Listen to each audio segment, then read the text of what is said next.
काल रात्री डायरेक्ट एका बेवड्याने ठोकून दिलं. पण आता काय म्हणते कोणाला. मग काय सकाळी सकाळी बाहेर आलो, 2 गाड्या होत्या. आता म्हटलं दोन्ही गाड्या धुवून घ्यावं, आपलं आपलं काम आपल्यालाच करावं लागेल.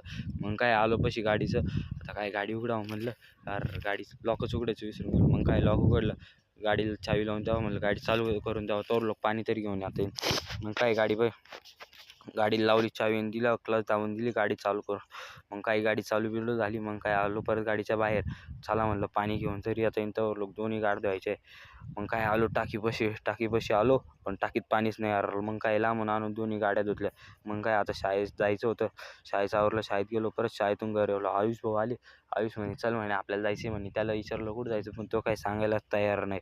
मग काय केलं घेऊन, मग काय केक बिक घेतला. मग काय शिर्डीत गेलो, तसं शिर्डीतून आपली गाडी घेऊन गेलो होतो घरून. मग काय शिर्डीत गेलो, साईभाऊंचा बड्डे होता, साईभाऊंचा केक बिक कापून झाला. मग काय केक बिक कापित होतो मस्तपैकी, डायरेक्ट क्रिस्टावर बड्डे सेलिब्रेशन केलं आम्ही. मग काय केक बिक आवरून मस्त निघलो आपल्या कामाला.